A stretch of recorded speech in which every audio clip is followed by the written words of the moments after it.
ओम। योग दर्शन के तृतीय विभूति पाद के 38 सूत्रों को हम पढ़ चुके हैं। यहाँ तक हम में से कोई बात पूछना चाहें तो हस्तोत्थापन द्वारा सूचित करें।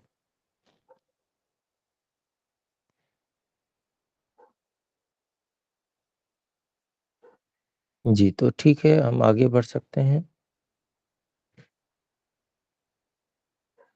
39वां सूत्र है जयाल उदान जयात जल पंक कंटकादिश्वसंग उत्क्रांतिश्च।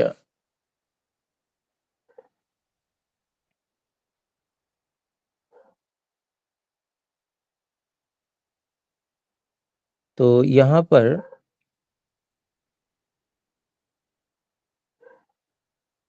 ये बताया गया है कि उदान जय कर लेने से, उदान जय कैसे होगा, तो पहले उदान प्राण जो है उसमें संयम करेंगे, उसको समझेंगे साक्षात्कार करके,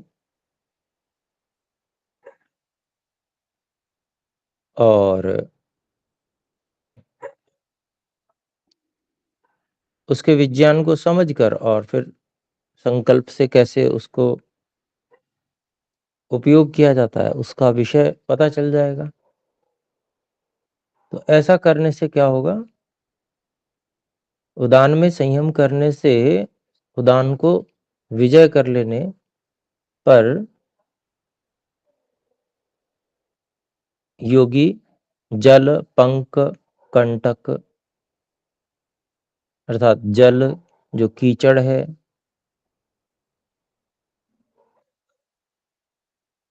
और कांटे हैं उनसे प्रभावित नहीं होता। अभिप्राय क्या है कि पानी है, कीचड़ है, और जहां पर इस तरह की चीजें होती है तो वहां पर वो उससे ऊपर ऊपर ही चला जाता है। जैसे कहीं जंगल है तो भूमि पे बहुत सारे कांटे होंगे, सामान्य व्यक्ति चलेगा तो भार सहित चलेगा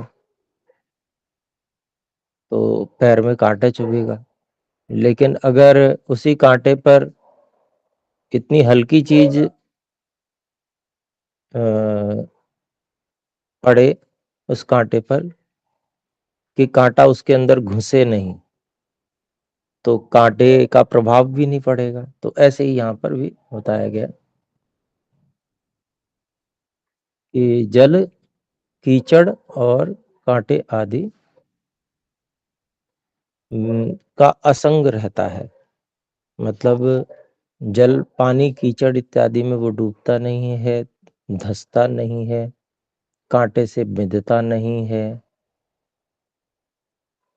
तो ये उदान का को जय करने से सिद्धि होती है। इसके अलावा और क्या मिलता है, तो उत्क्रांतिश्च। जिस समय योगी शरीर से बाहर होता है, जाता है, अर्थात मृत्यु होती है, तो उस समय जो भी प्राण है वो ऊपरी मार्गों से निकलते हैं। उत्क्रांति ही उसको कहते हैं, ऊपर के मार्ग से निकलना।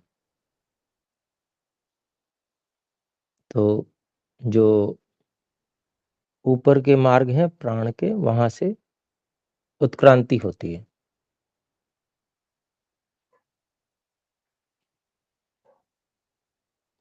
तो व्यास भाष्य देखते हैं यहाँ पर।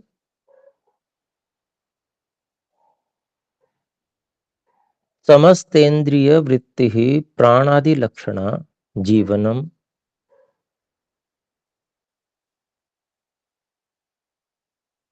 तस्य क्रिया पंचतयी।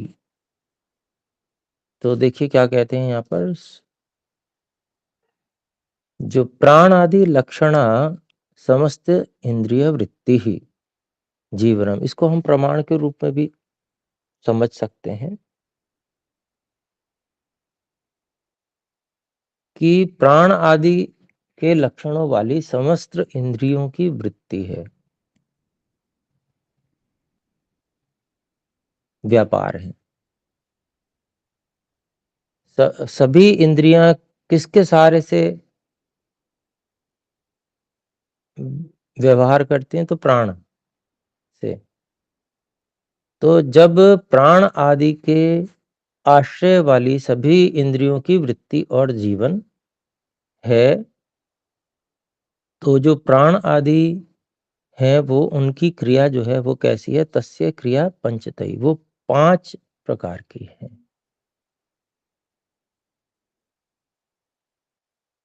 पहली बात उन्होंने बताई कि प्राणों का क्या महत्व है, तो बताया प्राण आदि के आश्रय में सभी इंद्रियों की वृत्ति है और जीवन, पूरा जीवन भी प्राण के आश्रित ही है।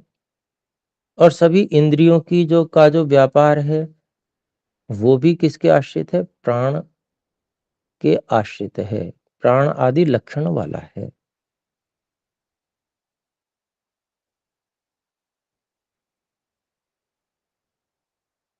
और उस प्राण की क्रिया जो है वो 5 प्रकार की है। पहले बताते हैं, देखिए, प्राणो मुख नासिका गतिरा हृदय वृत्ति ही। प्राण क्या है? मुख से नासिका,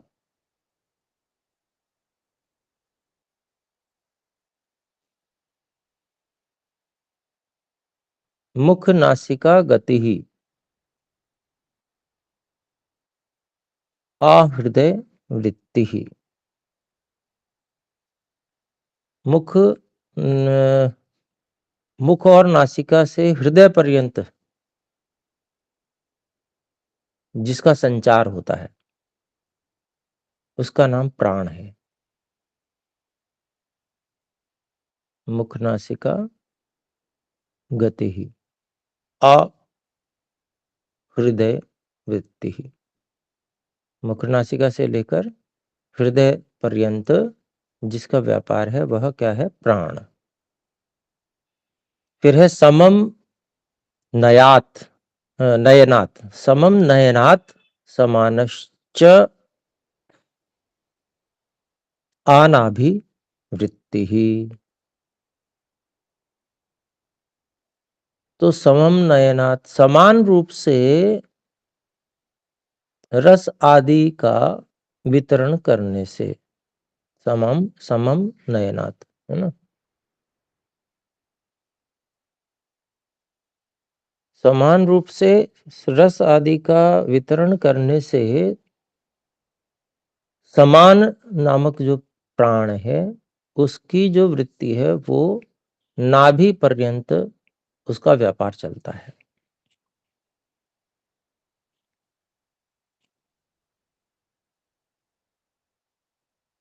भोजन जो खाया पिया जाता है उससे रस बनता है, तो आहार का जो रस है उसको समान रूप से सर्वत्र ले जाने के कारण से हृदय तक की बात आ गई थी, तो हृदय से लेकर नाभि पर्यंत का कार्य जो करने वाला वो है, वो समान प्राण है, नाभि तक जो कार्य करता है। फिर है अपनयनाद अपान आपाद तल वृत्ति ही।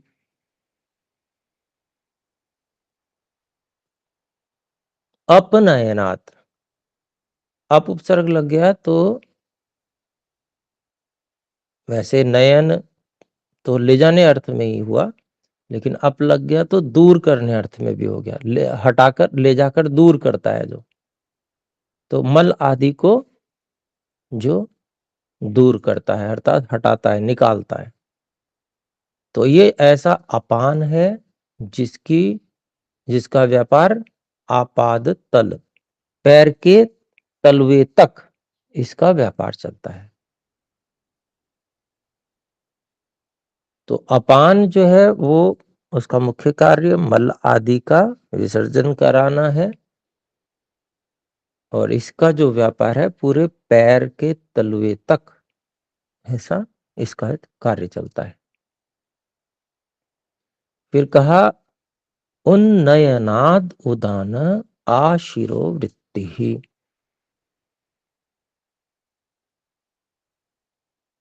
तो ऊपर ले जाने के कारण से उन्नयनात्, उत उपसर्ग लग गया तो ऊपर की ओर ले जाने का अर्थ हो गया। ऊपर की ओर ले जाने से उदान, वह आशिरो वृत्ति, उसका जो व्यापार है कहाँ तक है?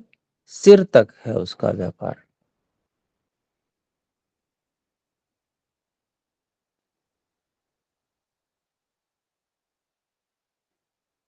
तो जो नीचे की ओर ले जाने के कारण से जो पैर के तलवे तक व्यापार था वो कहाँ से हुआ? तो नाभि से। तो नाभि तक जो था वो सामान का व्यापार था। फिर नाभि से लेकर पैर के तलवे तक ये किसका हो गया? अपान का व्यापार हो गया। फिर हमने बात की थी जो प्राण का संचार था मुख नासिका से हृदय तक था, है ना। अब यहाँ पर जो उदान की बात हो गई तो वही कंठ से ऊपर की ओर ले जाने के कारण से सिर तक उदान का कार्य है। तो ये नासिका, मुख ये और कंठ लगभग निकट निकट ही है। तो कंठ से ऊपर की ओर ले जाने का कार्य है तो उदान का कार्य है। तो ये बताया कि भी सिर तक इसका इसका व्यापार चलता है, ऊपर ले जाने का इसका स्वभाव है उदान का। फिर है व्यापी व्यान इति।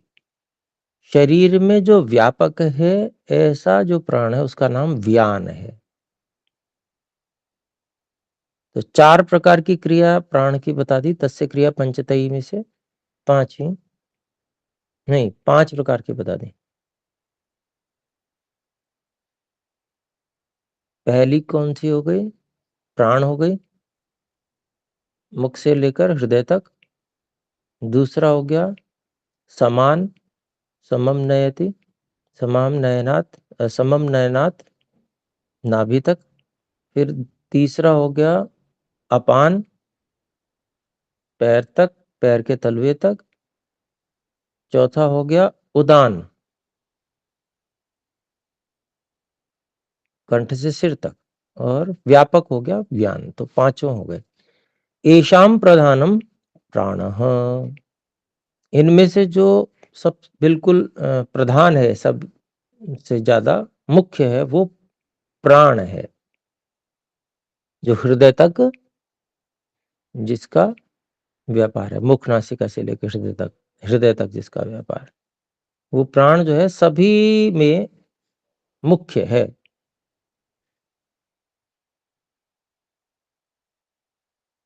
तो उसके मुख्य होने का क्या कारण होगा? तो वो उसका मुख्य होने का कारण यही है कि उसका वहीं से संबंध जो है, सामान्य रूप से जो संबंध बाहर समष्टि प्राण से जो संबंध है यही करता है, अनुकूलता बनाता है शरीर में। बाकी सब जितने भी प्राण हैं उन सबकी अनुकूलता बनाने का कार्य ये करता है। फिर आगे करते हैं, आगे देखते हैं। उदान जया जल पंख कंटकादिश्व संग उत्क्रांतिश्च प्रयाण काले भवति। उत्क्रांति के विषय में और स्पष्ट कर दिया, प्रयाण काले भवति ऐसा। तो सूत्र के ही शब्द हैं वही जो हमने कही थे, उदान जयात।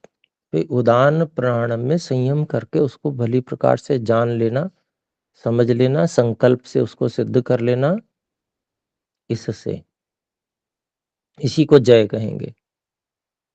उदान को जय कर लेने से जल, पानी, कीचड़ और कांटे से असंग हो जाता है। और उत्क्रांति च प्रयाण काले, मृत्यु के समय अर्थात परजन्म के लिए जब गति होती है, इस जन्म को छोड़कर अगले जन्म के लिए जब गति होती है उसको प्रयाण काल कहते हैं। उस समय में उत्क्रांति ही, यानी कि प्राणों का ऊपर के मार्गों से निकलना भवति होती है। फिर आगे कहते हैं ताम वशित्वेन प्रतिपद्यते। तो वह जो उत्क्रांति है वो नियंत्रण से, वशी वश कर लेने से प्रतिपादित होती है। यानी कि प्राणों को पूरी तरह से जब वश में कर लिया जाता है तभी उत्क्रांति जो है वह प्रतिपादित होती है। उदान को जय कर लेने से प्राणों पे भी वश आ जाता है, इसका मतलब ये हुआ।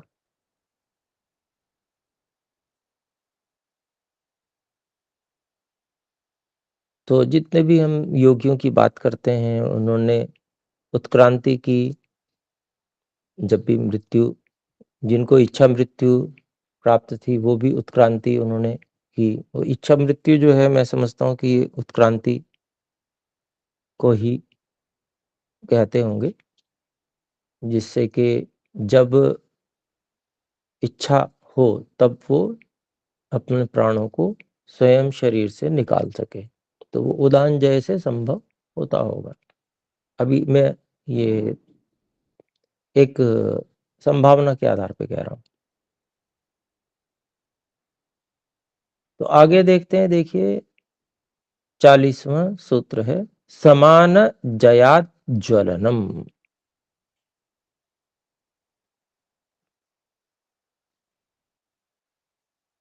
ये 40वां सूत्र है। इसका अभिप्राय हुआ समान नामक प्राण पर विजय कर लेने से योगी चमकता है, यानी कि उसकी प्रकाशित हो जाता है, तेज, विशेष तेज प्रकट हो जाता है, ऐसा समझेंगे। ज्वलनम का मतलब जल जाता है ऐसा नहीं समझना चाहिए। जल जाना तो बहुत बड़ी हानि है, तो कोई भी नहीं चाहेगा कि जल जाया जाए। तो इसलिए यहाँ पर इसका भाष्य भी आचार्य जी, आचार्य व्यास जी कहते हैं जित समानस तेजस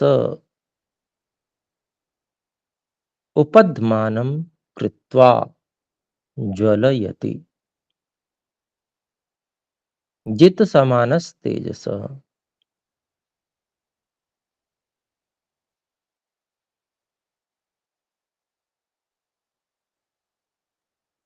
जो योगी तेजस, जो तेज है शरीर में, अग्नि, जठराग्नि जिसे कहते हैं,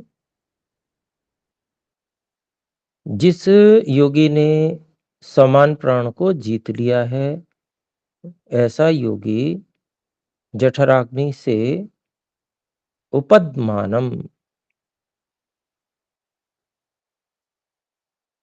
कृत्वा, अग्नि को, जठराग्नि को प्रदीप्त करके, जैसे वायु से अग्नि प्रदीप्त होती है, ये तो हम सामान्य मोटी भाषा में जानते ही हैं। मोटा कार्य करते हैं, अग्नि कहीं जल रही हो तो जब हम हवा करते हैं तो वो और प्रदीप्त हो जाती है। तो यही उपद्मानम कृत्वा का मतलब हुआ कि वो समान प्राण के द्वारा जठराग्नि को और प्रदीप्त करके ज्वलयति, चमकता है।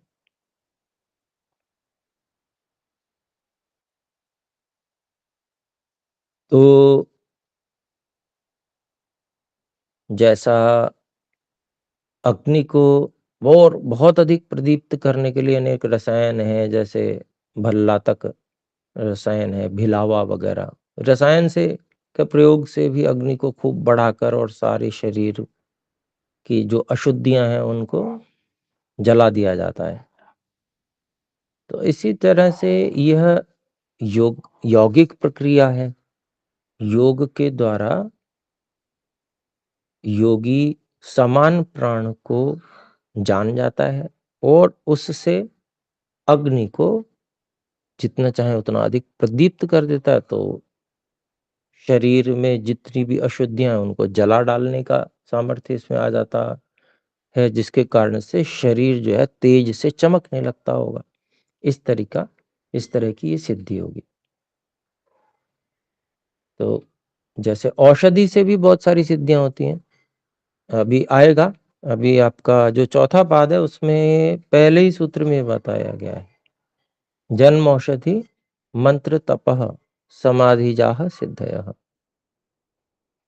कितने प्रकार की सिद्धि हो गई? जन्म से मिलती है जो सिद्धि, कैसे हो रहा है पता नहीं चलता है पर व्यक्ति कर लेता है कार्य, ये जन्म से मिलती है।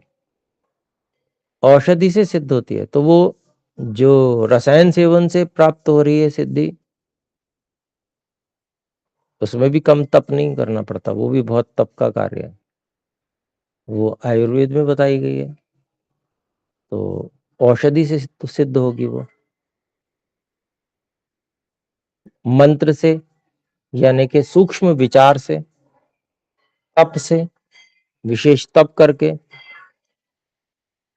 और समाधि से। तो समाधि से मतलब ज्ञान विज्ञान, समाधि से ज्ञान विज्ञान मिल जाता है और फिर उसको संकल्प से व्यक्ति सिद्ध कर पाता है, संकल्प और शारीरिक क्रियाओं के द्वारा। तो 41वां सूत्र भी देख लेते हैं। 41वां सूत्र है, प्राकाशयोः संबंध संयमात् दिव्यं श्रोत्रम्। क्या अभिप्राय हुआ? श्रोत्र इंद्रिय और आकाश के संबंध में संयम करने से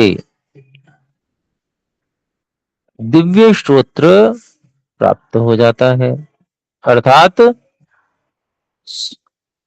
अधिक सुनने की शक्ति प्राप्त हो जाती है। आकाश क्योंकि बहुत विस्तृत है,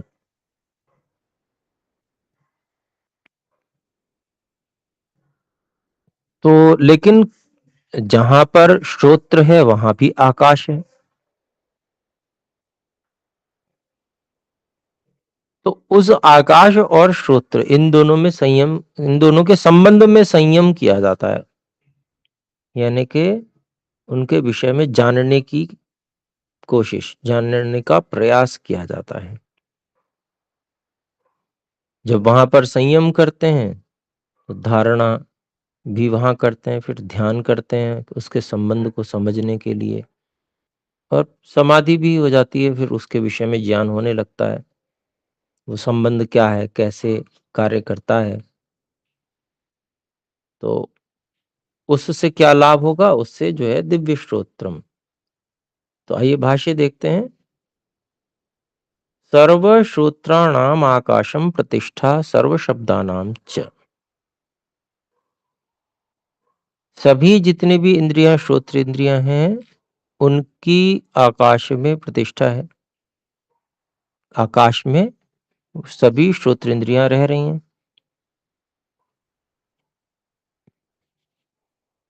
इंद्रियों का विषय आकाश का जो गुण है वह शब्द है। इसके साथ ही आकाश जो है सभी शब्दों का की भी प्रतिष्ठा का केंद्र है, यानी कि सारे शब्द भी प्रतिष्ठित कहाँ हैं? तो आकाश में ही प्रतिष्ठित है। फिर आगे कहते हैं, यथोक्तम तुल्य देश श्रवणानाम एक देश श्रुतित्वम सर्वेषां भवति इति। तो यथोक्तम जैसा कि कहा गया है। अब यथोक्तम इसलिए बताया गया कि उस समय जब ऋषि व्यास जी उपदेश कर रहे होंगे तो उस समय वो प्रचलन में होगा, इसलिए उन्होंने यथोक्तम कहा। तो जैसा कि कहा गया है कि तुल्य देश श्रवणा नाम एक देश श्रुतित्वं सर्वेषां भवति इति। तो इसका हम अन्वय ऐसे करते हैं, यथोक्तम तुल्यदेश श्रवणानां सर्वेषां एक देश श्रुतित्वं भवति इति। अभिप्राय क्या हुआ? ऐसा कहा भी गया है कि तुल्य देश, एक ही स्थान पर जो लोग हैं,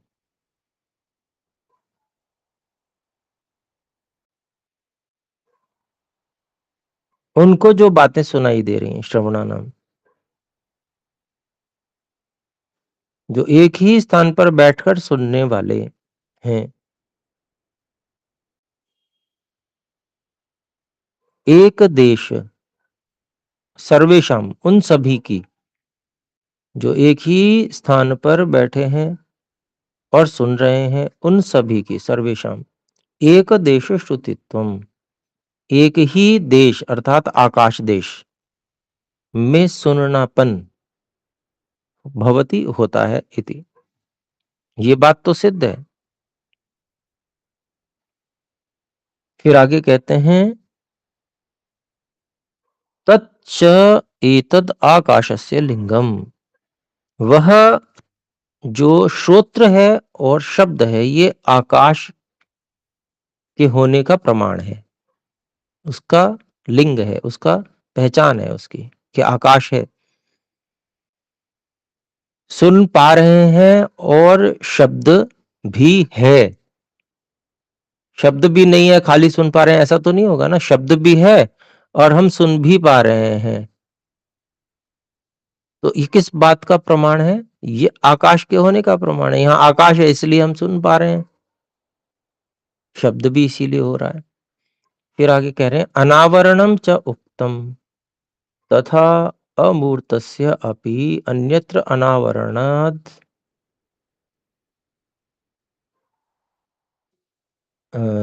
अन्यत्र अनावरण दर्शनाद् विभुत्वम अपि प्रख्यातम आकाशस्य।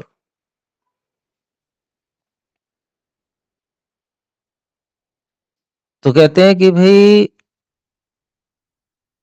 आकाश का तो अनावरण है, मतलब वो कोई, उसमें तो कोई आवरण तो है नहीं। हमने ये कहा कि एक देश में बैठे हुए लोगों को, सभी को जो है उस समान देश में जो शब्द हो रहे हैं उनका श्रवण होता है। लेकिन तो आकाश का तो कोई आवरण नहीं है, आकाश को कोई ढका नहीं जा सकता है।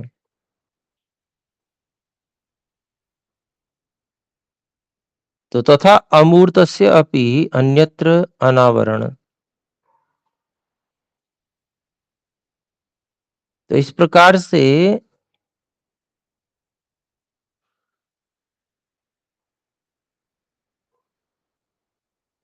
जो अमूर्त यानी कि अतीन्द्रिय हैं, जिनको इंद्रियों से नहीं जाना जा सकता है, ऐसी वस्तुओं का भी अन्यत्र,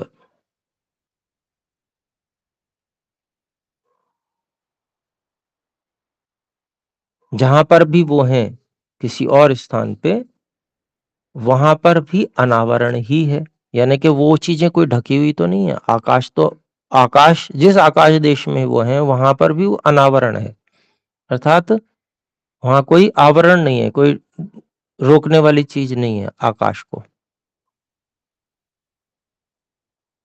तो ऐसा देखने से विभुत्वम अपि प्रख्यातम आकाशस्य, तो प्रख्यातम, तो आकाश का जो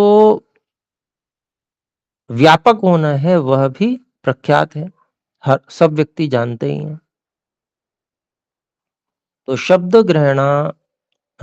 ग्रहणानुमितम श्रोत्रम, शब्द का ग्रहण हो रहा है, शब्द सुना जा रहा है, इससे श्रोत्र इंद्रिय है, इसका अनुमान होता है। बधिर अबधिर योः एकः शब्दं गृह्णाति अपरो न गृह्णाति इति। तो क्योंकि एक बहरा है, एक बहरा नहीं है, तो एक शब्द को ग्रहण करता है, शब्द को सुन पाता है, दूसरा नहीं सुन पाता है। इस बात से श्रोत्र इंद्रिय है कि शब्द का ग्रहण हो पा रहा है, जिसको उसकी श्रोत्र इंद्रिय सक्रिय है, ऐसा अनुमान होता है। फिर कहते हैं तस्मात् श्रोत्रम एव शब्द विषयम, इसलिए जो श्रोत्र इंद्रिय है उसका ही विषय शब्द है। श्रोत्राकाशे हो संबंधे कृत संयमस्य योगिनः। श्रोत्र अर्थात पहले तो ये सिद्ध किया कि भी श्रोत्र भी है और आकाश भी सर्वत्र है, वो विभु है, व्यापक है और अनावरण, मतलब उसको कोई ढक नहीं सकता। इतनी बातें सिद्ध की पहले। फिर उसके बाद कहते हैं श्रोत्र और आकाश इन दोनों के संबंध में कृत संयमस्य योगिनः, जिसने संबंध में संयम किया है ऐसे योगी का दिव्य श्रोत्रम प्रवर्तते, जो वही श्रोत्र है वो दिव्य श्रोत्र बन जाता है, ऐसा कह लें, प्रवृत्त हो जाता है उसका। दिव्य का मतलब दूर की वस्तुओं को भी वो सुन सकता है, दूर की जो के शब्द हैं उनको भी सुन सकता है।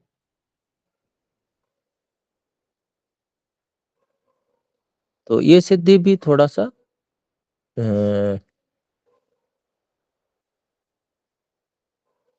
करने योग्य ही है, करेंगे तो पता चलेगा वास्तव में।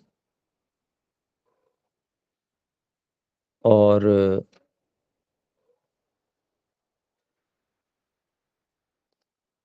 आकाश क्योंकि व्यापक है, तो श्रोत्र का संबंध आकाश से है, और आकाश अनावृत है, उसका संबंध कहाँ तक ले जा सकते हैं, तो उसके आधार पर दिव्य श्रोत्र जो सामान्य रूप से सुनाई नहीं देती है ध्वनि, वो भी सुन सकते हैं, ऐसा यहाँ पर प्रकरण इसमें संयम करने से मिलता है। तो खैर इसको इतना ही रखते हैं, आज समय अधिक हो गया। एक बार ओम का उच्चारण करते हैं।